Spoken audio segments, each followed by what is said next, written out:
سورۃ التوبہ 12واں رکوع۔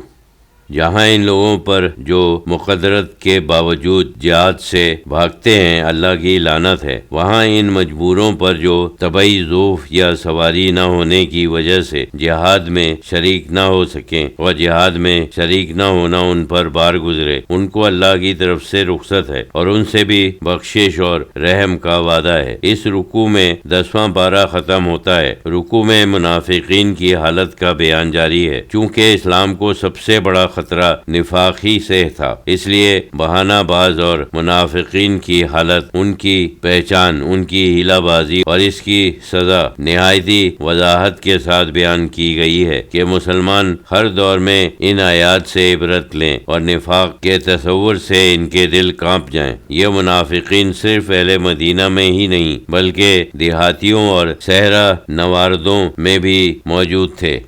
وَجَاءَ الْمُعَذِّرُونَ مِنَ الْأَعْرَابِ لِيُؤْذَنَ لَهُمْ وَقَعَدَ الَّذِينَ كَذَّبُوا اللَّهَ وَرَسُولَهُ سَيُصِيبُ الَّذِينَ كَفَرُوا مِنْهُمْ عَذَابٌ أَلِيمٌ۔ اور رسول کے پاس دیہاتیوں میں سے بہانے باز لوگ آئے کہ ان کو بھی رخصت مل جائے کہ شریک جنگ نہ ہو، اور جنہوں نے اللہ اور اس کے رسول سے جھوٹ بولا تھا وہ گھر میں بیٹھ رہے۔ ان قریب ان میں سے جو کافر ہیں، جو راہ حق سے منکر ہوئے، انہیں دردناک عذاب پہنچے گا۔ لَيْسَ عَلَى الضُّعَفَاءِ وَلَا عَلَى الْمَرْضَىٰ وَلَا عَلَى الَّذِينَ لَا يَجِدُونَ مَا يُنْفِقُونَ حَرَجٌ إِذَا نَصَحُوا لِلَّهِ وَرَسُولِهِ مَا عَلَى الْمُحْسِنِينَ مِنْ سَبِيلٍ وَاللَّهُ غَفُورٌ رَحِيمٌ۔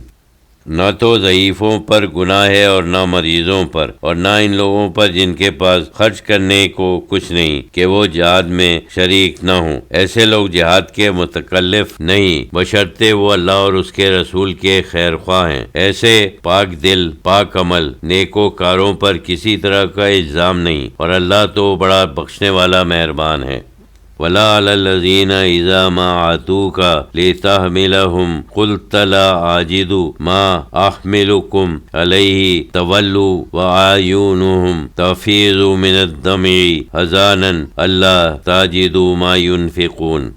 اور نہ ان لوگوں پر جہاد کرنا لازم ہے جو آپ کے پاس آئے کہ آپ انہیں کوئی سواری عطا کریں تاکہ وہ بھی شریک سفر ہوں، اور آپ نے فرمایا کہ بھائی میرے پاس تو خود کوئی ایسی چیز نہیں ہے کہ تم کو اس پر سوار کروں، تو ان کے دل بھر آئے، وہ لوٹ گئے اور غم سے ان کے پاس کچھ نہیں جسے اللہ کی راہ میں خرچ کریں، آنکھوں سے آنسو جاری ہو گئے۔ انما السبیل علی الذین یستأذنونک وهم اغنیاء رضوا بأن یکونوا مع الخوالف وطبع اللہ علی قلوبہم فهم لا یعلمون۔ راہ الزام تو ان لوگوں پر ہے جو اللہ سے رخصت طلب کرتے ہیں حالانکہ وہ مالدار ہیں، خوش ہیں کہ عورتوں کے ساتھ پیچھے رہ جائیں تاکہ جنگ میں شریک نہ ہونا پڑے۔ ان کی بدعمالیوں نے ان کے قلب کو مسخ کر دیا اور اللہ نے بھی ان کے دلوں پر مہر لگا دی، پس وہ کچھ نہیں جانتے، انہیں اپنے اچھے برے کا ہوش ہی نہیں ہے۔ پارہ 11 تعتذرون۔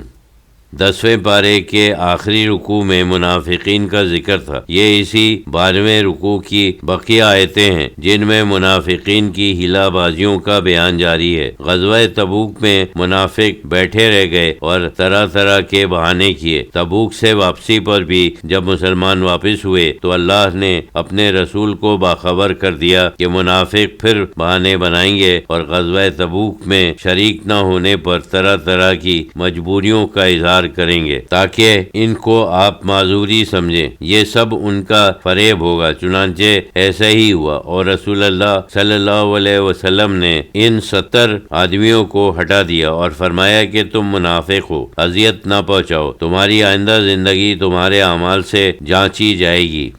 یعتذرون الیکم اذا رجعتم علیہم قل لا تعتذروا لن نؤمن لکم قد نبأنا اللہ من اخبارکم وسیری اللہ عملکم ورسولہ ثم تردون علی عالم الغیب والشہادۃ فینبئکم بما کنتم تعملون۔ مسلمانوں جب تم تبوک سے ان کے پاس واپس ہوگے تو تم سے یہ منافق طرح طرح کے عذر پیش کریں گے۔ اے رسول آپ فرما دیجئے گا کہ بہانے مت بناؤ، ہم مسلمان ہرگز تمہاری بات نہ مانیں گے، بے شک تمہارے حالات سے اللہ نے ہم کو باخبر کر دیا ہے، اور ابھی اللہ اور اس کا رسول تمہارے اعمال کو اور بھی دیکھ لیں گے، یعنی تمہارے آئندہ عمل بھی اس بات کو ثابت کر دیں گے کہ تم منافق ہو، ہیلا باز ہو، تم ہرگز اللہ اور رسول کے ساتھ نہیں، پھر بالآخر تم پوشیدہ اور ظاہر کے جاننے والے واحد لا شریک کی طرف واپس کیے جاؤ گے۔ حشر میں اس کے روبرو پیش ہوگے تو وہ تم کو بتائے گا کہ تم کیا کرتے رہتے تھے۔ سَيَحْلِفُونَ بِاللَّهِ لَكُمْ إِذَا انقلبتم إِلَيْهِمْ لِتُعْرِضُوا عَنْهُمْ فَأَعْرِضُوا عَنْهُمْ إِنَّهُمْ رِجْسٌ وَمَأْوَاهُمْ جَهَنَّمُ جَزَاءً بِمَا كَانُوا يَكْسِبُونَ۔ اور اے مسلمانوں جب تم تبوک سے ان کے پاس واپس ہوگے تو یہ منافق تمہارے سامنے اللہ کی قسمیں کھائیں گے تاکہ تم ان سے درگزر کرو، بس تم ان سے درگزر کرو، وہ قابل اعتنا نہیں، بے شک وہ لوگ ناپاک ہیں اور ان کا ٹھکانہ دوزخ ہے، یہ بدلہ ہے ان کاموں کا جو وہ کرتے رہے ہیں۔ تحلیفون لکم لترضوا عنہم فإن ترضوا عنہم فإن اللہ لا یرضی عن القوم الفاسقین۔ وہ لوگ تمہارے سامنے قسمیں بھی کھائیں گے تاکہ تم ان سے راضی ہو جاؤ، سو اگر تم ان سے راضی ہو بھی جاؤ تو اللہ ان نافرمان لوگوں سے راضی نہیں ہوتا۔ الاعراب اشد کفر و نفاق و اجدار اللہ تعلموا حدود ما انزل اللہ علی رسولہ واللہ علیم حکیم۔ یہ دیہاتی گنوار لوگ اپنے کفر اپنے نفاق میں بہت سخت واقع ہوئے ہیں اور اس لائق ہیں کہ جو احکام اللہ نے اپنے رسول پر نازل فرمائے ان سے واقف ہی نہ ہو، یہ دین کی لطافتوں کو کیا سمجھے، اور اللہ سب کچھ جاننے والا اور حکمت والا ہے، اور وہ جانتا ہے کہ انہیں توفیق کے ہدایت کیوں نہیں ملے گی اور ان کے اس نفاق کے باوجود دین کے ستون کیوں کر محفوظ ہوں گے۔ وَمِنَ الْأَعْرَابِ مَن يَتَّخِذُ مَا يُنْفِقُ مَغْرَامًا وَيَتَرَبَّصُ بِكُمُ الدَّوَائِرَ عَلَيْهِمْ دَائِرَةُ السُّوءِ وَاللَّهُ سَمِيعٌ عَلِيمٌ۔ اور ان منافق دیہاتیوں میں سے بعض ایسے ہیں کہ جو کچھ وہ خرچ کرتے ہیں اسے تاوان سمجھتے ہیں، اور تم مسلمانوں پر زمانے کی گردش کے منتظر رہتے ہیں، در حقیقت بری گردش تو انہی پر آنے والی ہے، اور اللہ سننے والا اور جاننے والا ہے۔ ان کی بددعا سن رہا ہے اور جانتا ہے کہ کون عزت اور کامیابی کا اہل ہے اور کون ذلت و رسوائی کا مستحق۔ وَمِنَ الْأَعْرَابِ مَن يُؤْمِنُ بِاللَّهِ وَالْيَوْمِ الْآخِرِ وَيَتَّخِذُ مَا يُنْفِقُ قُرَبَاتٍ عِندَ اللَّهِ وَصَلَوَاتِ الرَّسُولِ أَلَا إِنَّهَا قُرْبَةٌ لَهُمْ سَيُدْخِلُهُمُ اللَّهُ فِي رَحْمَتِهِ إِنَّ اللَّهَ غَفُورٌ رَحِيمٌ۔